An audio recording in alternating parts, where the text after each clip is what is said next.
Loos, welcome to this Loose Tales special report as we kick off Easter week 2024. Dustin Kittle joining us from, I'm confused, Dustin. I don't know, maybe you're confused as well. Are you in Tennessee or Alabama or both?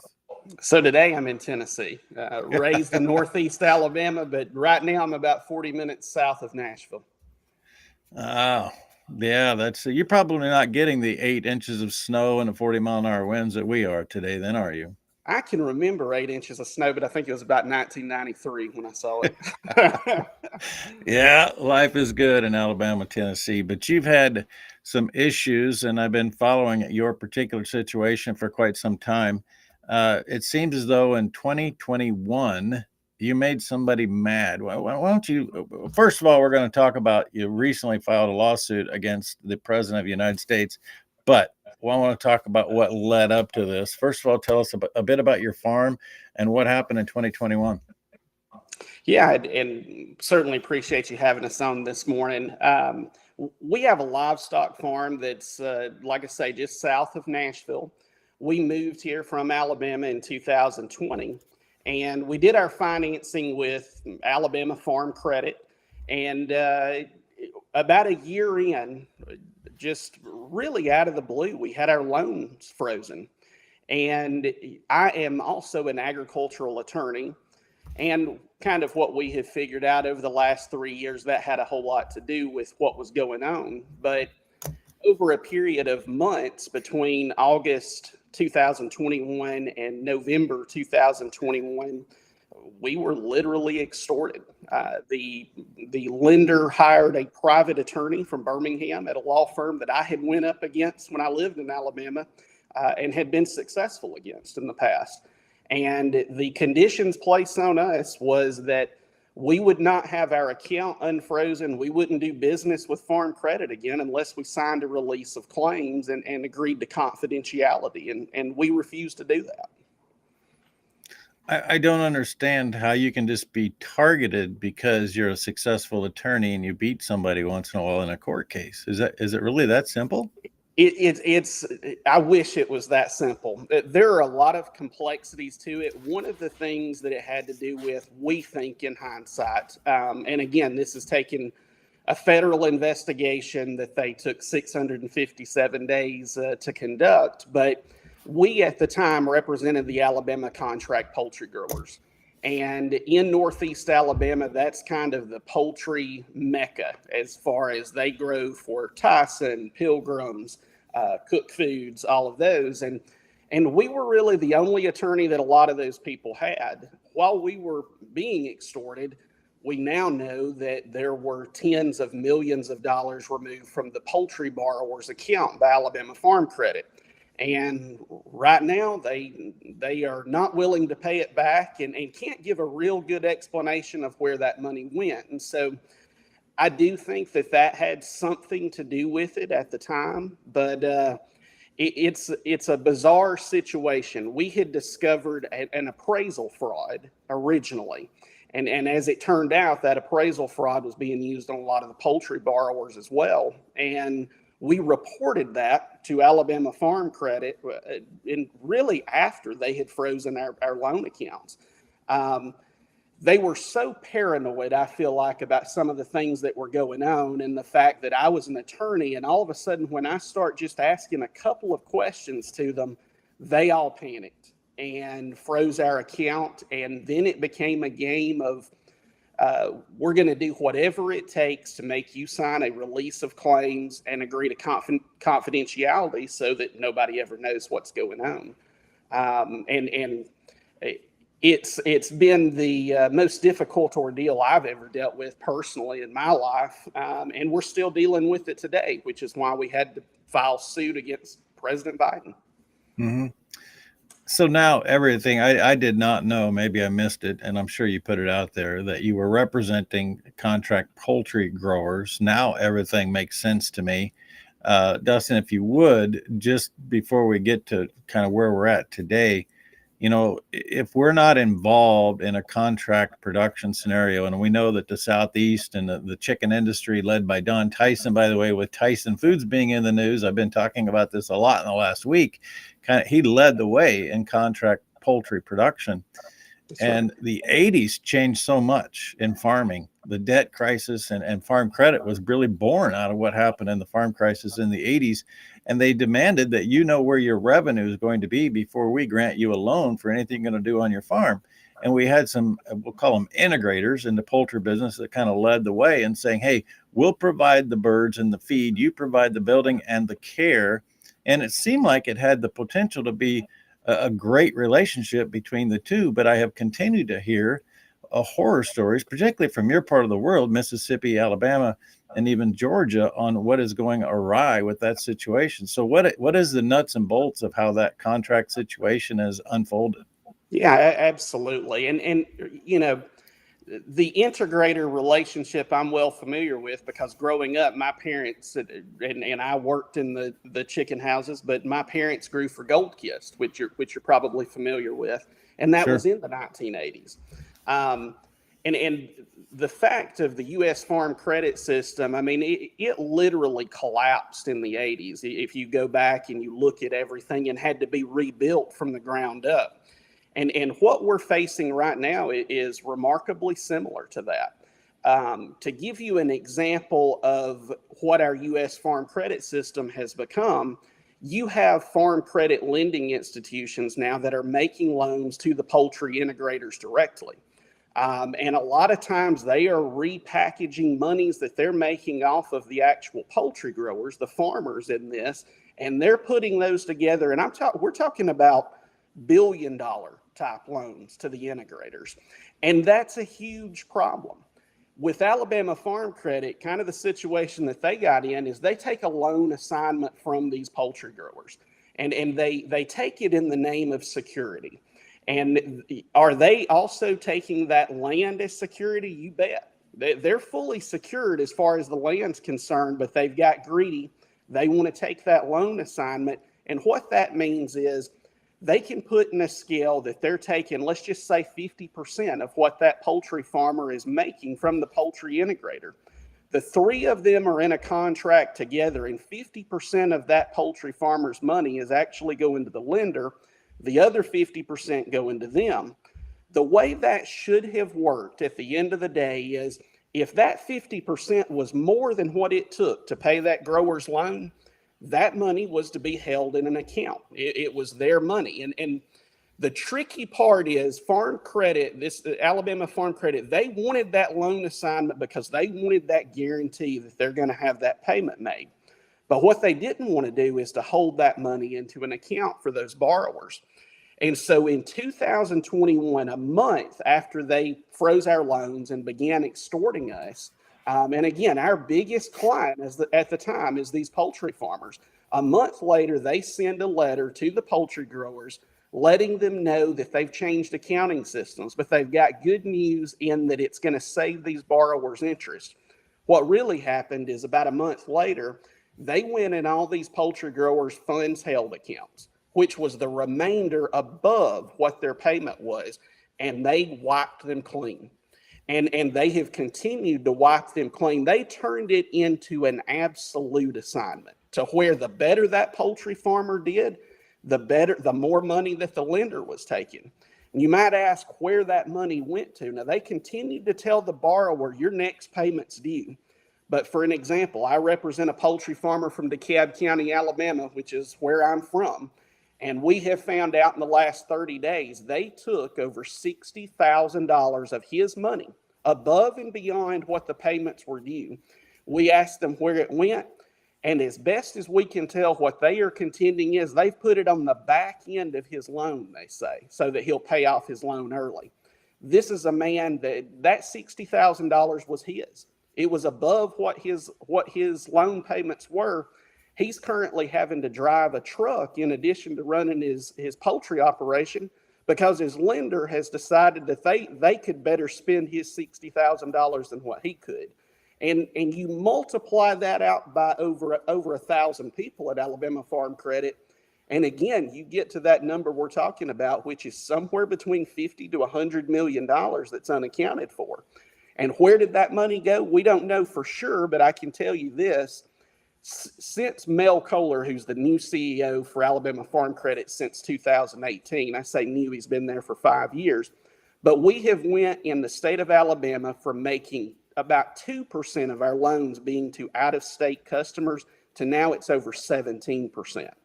And what wow. they've done is they've repackaged a lot of that, grouped together with other farm credit lenders across the country, and they make these mega loans.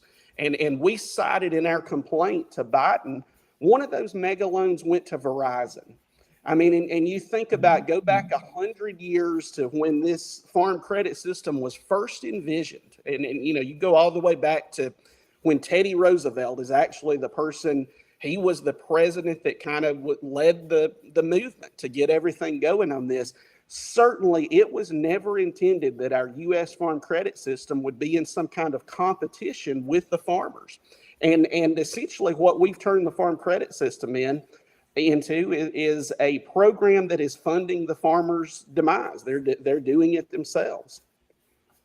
Dustin Kittle, we have to take a break. It's Loose Tales special report on this March 25th. At the end of the day, what we're still talking about, crony capitalism in every shape and form you can think of. We're back with more Dustin after this. All right. Thanks to the live audience. Appreciate y'all being here. I need to take a break for how I'm going to produce this later.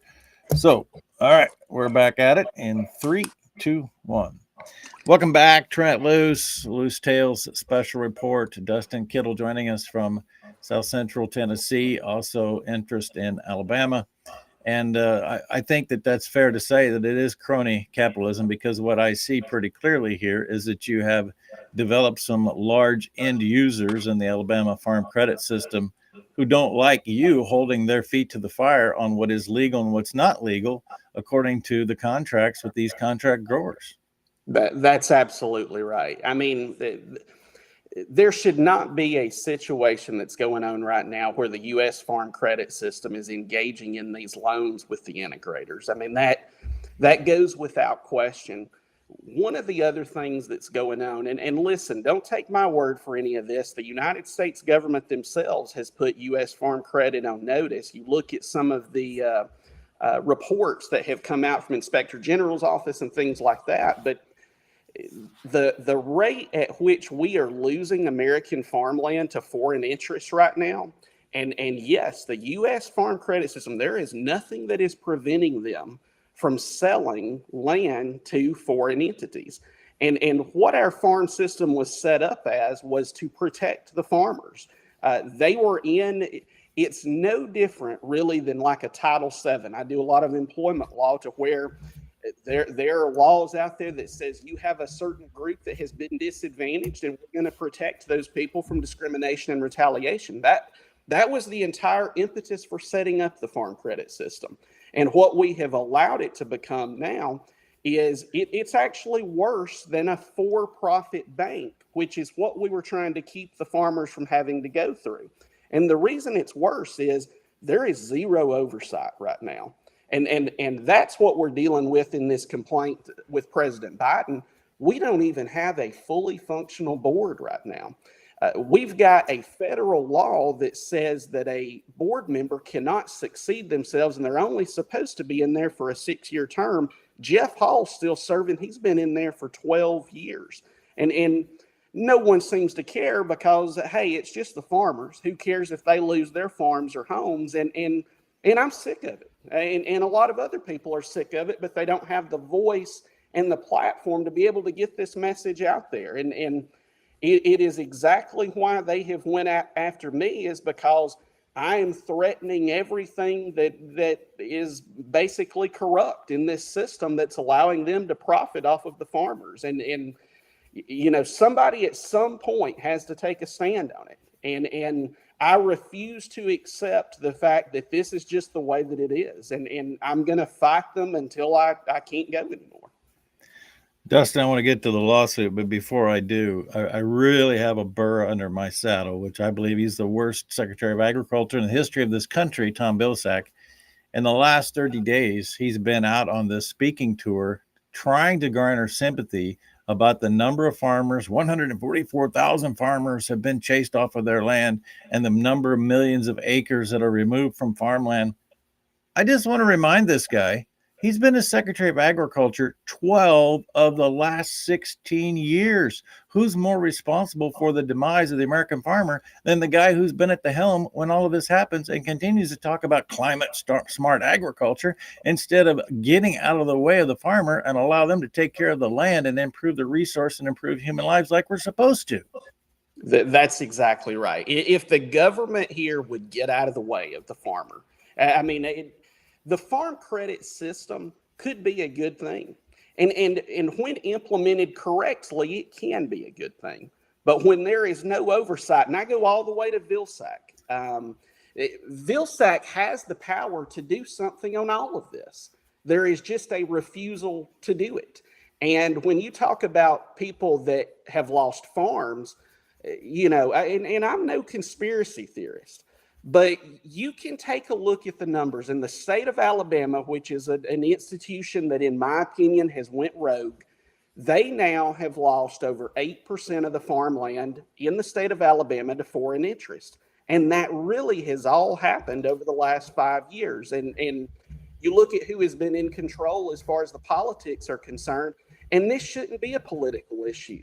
It shouldn't be a political issue that we're wanting to protect America's farmland and keep it with America's farmers and ranchers. That shouldn't even be an issue that's in dispute. But for some reason, we've allowed these loopholes to exist knowingly, and we've allowed our farmland to be funneled to foreign interest. Can you go into greater detail about that 8% in Alabama that's been lost to foreign interest, Dustin? Absolutely. And there are reports, and I'll post some of those today, but there are reports to where and I'm talking about government reports. This isn't somebody that's come in from left field. The United States government is alarmed. Alabama is third in the nation as far as the total percentage of farmland owned by foreign interests. And I want to say that Maine may be number one. But when you look at acreage there with the state of Alabama, you've got a serious problem.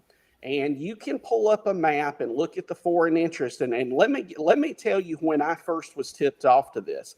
When we were going through our own federal investigation with the U.S. Farm Credit Administration, you have a right, and I encourage all of the farmers across the country who are farm credit borrowers to do this.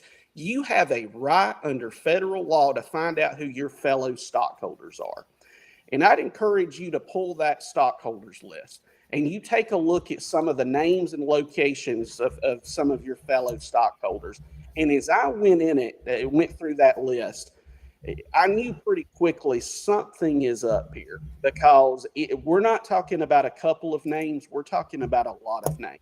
And then all of a sudden you piece everything together there to where Farm Credit, that has 40% of the nation's agricultural debt that they're in charge of, where where we're taking farmland and we may move the American farmer or rancher off and we're selling it to the highest bidder. There's no one that wants to come in and bid higher than foreign interest. And it has become a national security threat at this point.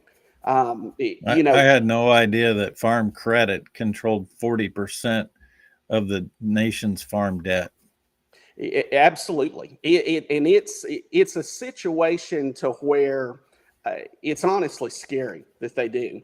Because again, when I talk about the fact they've insulated themselves, they report to no one. They are not under a committee of Congress. They are an independent entity that answers to no one. You can't even sue under the Farm Credit Act. They have taken away the farmer's right of a private action. So in our situation, circling all the way back, we were being wrongfully foreclosed. We never missed a loan payment. Mm-hmm. And all of a sudden, we have a private lawyer telling us, if you don't sign this, if you don't swear to confidentiality and go away, we will take your farm. And they went so far as to send a foreclosure notice to my mother saying, if your son doesn't sign this, we'll take your farm too. I mean, that's the level of pressure they put on us. Now, thankfully, and I say thankfully, I destroyed my life basically, and I liquidated everything we owned to pay them off to get away from them 20 years early. And right now, what I'm doing as far as this free speech, that's all I've got left, is to be able to tell what happened on this in the hopes that these people that did this will be brought to justice. And I'm talking about Alabama Farm Credit, all the way up to the U.S. Farm Credit System, who knew this was going on, and they failed to act knowing we had no other recourse. And this is not an isolated case. I have heard in the last 6 months since I started making this public, and particularly yesterday, we had some major accounts on X, which is formerly Twitter, to share this out, to take this into the mainstream. And all of a sudden, I can't even keep up with the messages on my phone from farm credit borrowers around the country who have been railroaded. And most of them did not have, I mean, listen, if I didn't have a law degree on this, I wouldn't be sitting here talking to you right now. I would have had no chance to go against these people. Final thing, Dustin, then we're going to take our final break. But I just watched a report as BlackRock, and if everybody doesn't have somewhat of an idea who BlackRock is today, you need to get well versed, because they have made their millions and billions by preying on those that have debt and controlling debt. And you think that about 40% of the farmers' debt in this nation under one umbrella in this country, and the government, who does not have a concerted interest of domestic food and fuel production for our free future in mind, it makes us very wary of what kind of an acquisition, and talk about crony capitalism, this could be done tomorrow. You're absolutely right. And there is an arrogance to it all that you're not going to stop us. And I'll close kind of on a couple of points. Number one, go back and look at these congressmen who actually put forth bills to try to keep U.S. farm credit independent so that there was not oversight. And in that information, what they tried to tell people and getting them to vote, the farmers want this independent. They don't want the government to be intervening. Listen, that is all a false flag that's being put out there. Go then and pull those congressmen's campaign reports, and you see how much the Farm Credit Council is donating to them to keep farm credit independent, so these farmers have no recourse to stop them whatsoever. I mean, that was our situation. We're having to beg somebody that's in part responsible for our situation to step in and stop it. And they simply weren't going to do it. Dustin Kittle, my guest, coming to us from Tennessee, talking about Alabama farm credit and 40% of the debt under one company. It's a co-op, all right. We'll be back with more co-op talk, Loose Tales special report after this. All right, final segment. Back in 3, 2, 1. Welcome back, Trent Loos Tales special report. Thank you, Dustin Kittle, for taking the time to join us here. And I never have a good feeling about, or a good gut feeling about, attorneys. It's just a weasel profession. But suddenly you rise to the top. You're like the cream in the old can of milk, Dustin Kittle. I appreciate that. You know, I did a Spaces on X last night, and I told people the highest compliment somebody can pay me is to say, well, I would have never dreamed you were an attorney. It is. The entire reason that I went to law school, it was because I watched my parents growing up on a cattle and poultry farm get taken advantage of, and really having no way to try to stop it. And I started my own law firm, left a 6-figure job with great benefits when my daughter was 6 months old in 2010. My dad gave me $10,000 to start my own law firm. And he told me I'd never have to pay that back as long as I represented farmers and ranchers. And so we have made that a major part of our practice. And it gives me a lot of pride in the fact that we are giving a voice to people who I think otherwise would be in a position that seems hopeless. And so anything that we can do on this to be a burr in U.S. farm credit saddle to make things right for these people, we're willing to do it. So let's get to the lawsuit. The great irony is you bring up Theodore Roosevelt as president. He created this path for a farm credit because there was a monopoly in the banking business. It appears as though we've created another monopoly from trying to break up a monopoly, given it took 100 years. So I guess we could celebrate that. But right. You filed a lawsuit. What exactly is the lawsuit, and what do you intend to accomplish? Absolutely. So there are lawsuits that are filed against the president probably every day on civil rights and things like that. And the one thing I want to be clear on is This is not a PR stunt. This, what we are doing with this has case law precedent behind it. It's 50 years of case law precedent where Richard Nixon had failed to make an appointment. The case goes back to 1973. It's Minnesota Chippewa tribe versus Carlucci. And what happened in that case is the court surprisingly steps in and says, you can't have qualms over who a president appoints, but you can dang sure make sure that they're going to have to appoint someone. And that's what has happened with President Biden. In the farm credit system, we have allowed the people that should not have served beyond 6 years to stay in this holdover status. And right now we have one legitimate board member with the Farm Credit Administration. That's Vince Logan, who was just put into place in 2022. But the other two members, Glenn Smith, is back in Iowa. He's not even in D.C. full time right now. How can he serve a group of borrowers that, again, we're talking about close to half of the country's farm debt, and we've got people working part-time that are at the top of this chain. And that needs to stop. My hope is that President Biden steps in, makes these appointments, and some people have questioned, how can we trust that he'll make the right appointments? We need warm bodies in there. That will be better than what is going on right now because nothing is happening. There have been no borrower complaints that have been addressed that we can find in the last 10 years.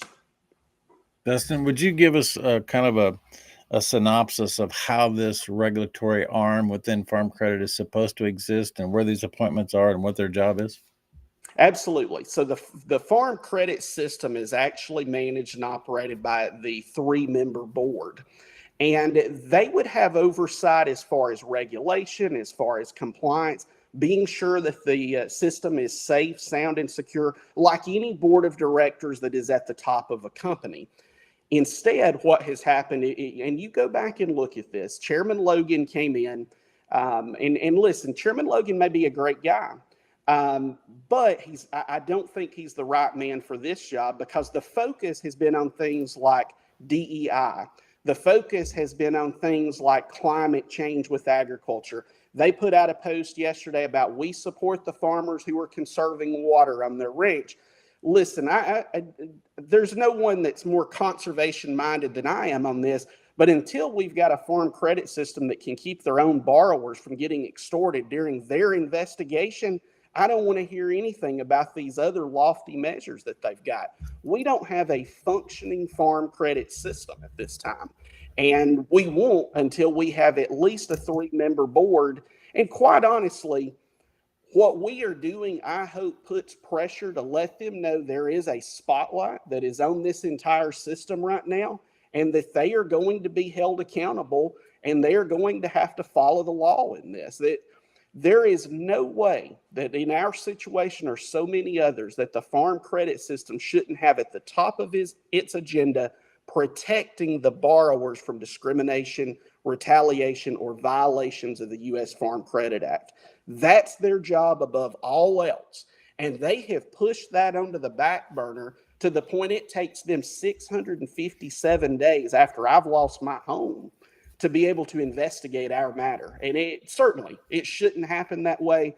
The entire system needs to be revamped. We need to make changes. And I'm talking about immediately. We can't wait 6 more months because there's some farmer out there right now that's going through what we went through. I'll guarantee it. Their loans are in distress and they're praying that somebody steps up for them because they can't file a suit in court. And why? It's because the U.S. Farm Credit Act has denied a private right of action to them. So their only hope is for this U.S. Farm Credit System to wake up and to stop the lenders that are under them from violating the law. But until we've got that 3-member board, it will not happen. It honestly can't happen. It is a non-functioning board. The Farm Credit Council itself has cited that they cannot function properly until there is a full 3-member board.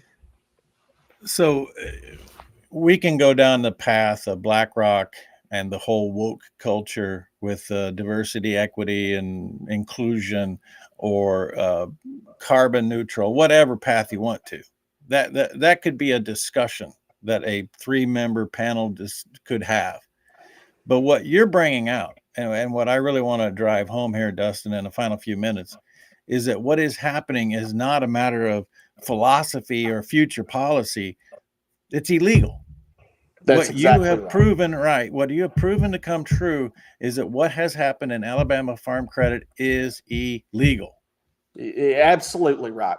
And if you don't think they're scared to death over this, my name came up in another Farm Credit Administration's legal hearing recently involving another person who had made a farm credit complaint. And listen, they went after that person for a protective order to keep them from talking. And they point me out as a disgruntled borrower, and you bet I'm disgruntled, but with good reason. Well, at least they got that part right. Absolutely. I mean, I'm proudly disgruntled, but I also can pick apart Alabama Farm Credit and I can show you 100 violations of law they've committed in the last 5 years, and I can do it quickly. And I can point out with the U.S. Farm Credit System how they have blatantly violated federal law. It's not a close call. It's not gray area. It's black and white. They do not care because they have zero oversight. Even once President Biden makes these appointments that we hope that he makes, they still answer to no one. And that has to change. We have found out, we went back to the 1980s, as you were mentioning, the last time there really was a major farm credit crisis. And they had to rewrite the Farm Credit Act at that time and make amendments.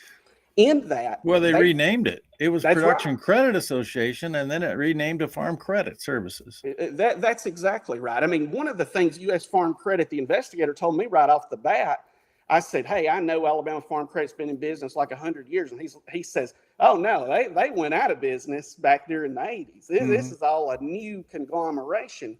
But we have went back to the committee notes, and there were apparently political tricks that were played. And if you read our complaint, you will see this. The congressman, there was a congressman, a senator, Senator Burdick, and there is a cooperative center, as I understand it, that's been named after him in one of the Dakotas.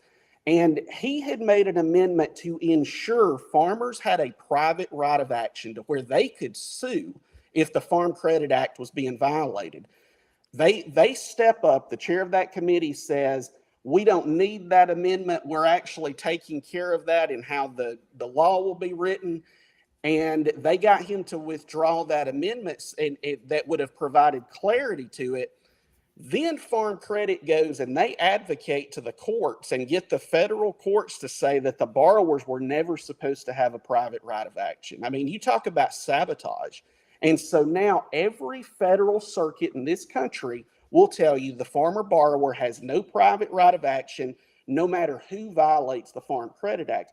I can't think of another federal law on the books where you cannot take somebody to court for them violating federal law. But here, you have to rely on the Farm Credit System to be the judge and the jury, and to hope that they're going to come in, the Farm Credit Administration, and find that the people they should have been managing in the first place who were violating the law were guilty. And I have emails with them when my home is being threatened, and I'm telling them they are going to make me sign a release. It's going to stop your federal investigation. I'm going to have to sign confidentiality where I can't talk to you.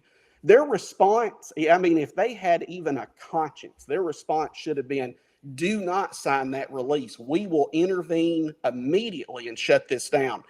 Instead, they sent me an email in writing, and it's in the complaint cited, saying that they couldn't advise me what to do, and if I wanted to sign that release, go right ahead and do it. They wanted me to sign that release. They want to shut me up today. And the reason for it is I'm exposing all of the, not just weaknesses, the failures of the Farm Credit System. And again, it has been turned into a political issue when it shouldn't.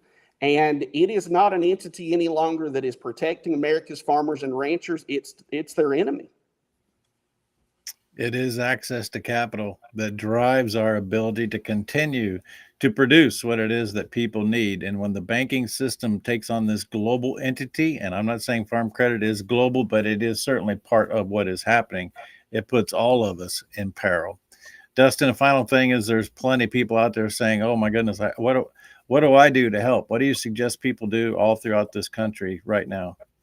Sharing the message. Listen, I'm willing to talk about this to anybody, anytime, anywhere. And again, don't take my word for it. Pull that complaint. It's 194 pages. And it's got exhibits. It will show you the pathway to exactly what has been allowed to occur. And really, that complaint is the tip of the iceberg. But the more of a light that can be put on this, corruption hates a spotlight.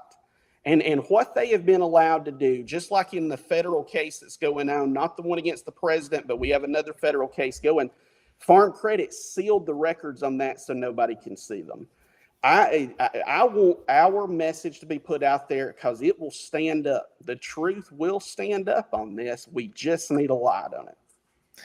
And what I don't want to happen is for people to sit back, watch Dustin on Twitter or watch him on this broadcast and say, man, I'm glad he's out there doing that. What are you doing to help the cause? Right. That's the real question of the day. Thank you, Dustin. We'll keep in touch. Thank you, Trent. Loose tails, be gentle, stay firm, and God bless the veterans and the farmers who feed us.